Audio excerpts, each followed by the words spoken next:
¿Qué pasaría si, en lo más profundo del Ártico, bajo cielos que nunca ven el sol, y montañas que guardan secretos más antiguos que la guerra, se reunieran los poderes del mundo no para firmar la paz, sino para enterrarla para siempre?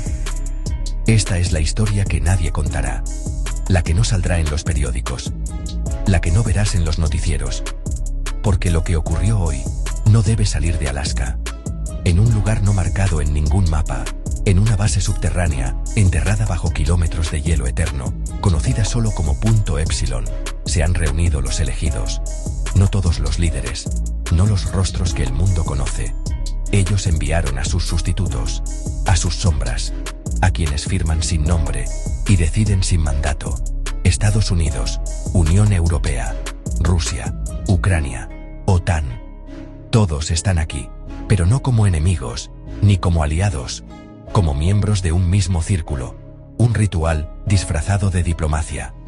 La base, construida sobre los cimientos de una instalación soviética desaparecida en los años 60, no fue diseñada para albergar diplomáticos. Fue construida para contener algo que encontraron bajo el permafrost, algo que emite una señal de baja frecuencia, que afecta los sueños de quienes duermen cerca, algo que, según los registros desclasificados en fragmentos, ya había sido mencionado en expediciones polares de la Segunda Guerra Mundial, y hoy, después de décadas de silencio, lo han activado. El pretexto, un tratado de paz, un fin al conflicto en Ucrania, una nueva era de cooperación. Pero la verdadera agenda está escrita en un documento de cubierta negra, sellado con cera roja, que solo fue abierto cuando los satélites se desconectaron por 3 minutos. 3 minutos durante los cuales, según testigos anónimos que escaparon antes de ser silenciados, las luces de la base parpadearon en un patrón que no era humano. Dicen que durante la reunión se proyectó un video, no de mapas ni estadísticas, de algo que se mueve bajo la tierra de Ucrania. Imágenes térmicas de túneles que no figuran en ningún plano, llenos de formas que no caminan, sino que se arrastran. Y voces.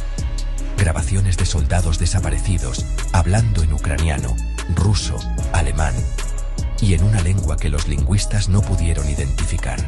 Una lengua que, según un experto presente, no debería poder ser hablada por gargantas humanas. Entonces habló el representante de Rusia. No pronunció palabras, solo colocó sobre la mesa una caja de metal oscuro. Dentro, un diente, pero no de humano, demasiado grande, demasiado curvado y caliente, como si aún estuviera vivo. Fue entonces cuando todos firmaron, no un tratado de paz, un pacto, un acuerdo tácito.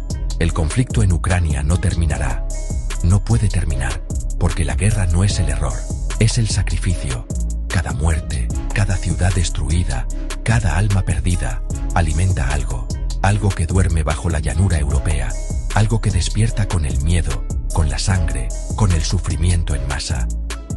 Y mientras más larga sea la guerra, más fuerte se vuelve lo que está debajo. La reunión terminó sin comunicados, sin fotos, sin declaraciones. Solo un avión no identificado, que despegó de una pista oculta en la base, rumbo a un destino desconocido.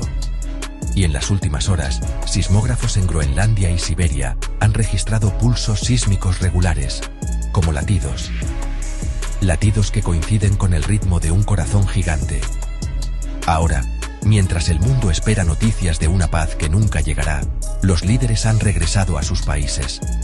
Pero quienes los vieron bajar de los aviones dicen que algo ha cambiado, que sus ojos ya no parpadean igual, que sus sombras se mueven un segundo después que ellos.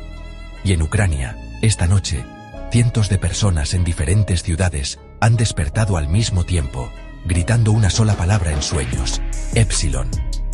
¿Crees que los gobiernos buscan realmente la paz? ¿O solo mantienen viva la guerra para alimentar algo mucho más antiguo? ¿Qué pasaría si la verdadera batalla no fuera en la superficie, sino bajo nuestros pies? Comenta abajo qué opinas. ¿Es posible que el conflicto en Ucrania sea solo una ofrenda? Y si esta historia te inquietó, no olvides suscribirte a Sombras del Misterios, porque a veces, la diplomacia no busca detener la guerra, busca esconderla.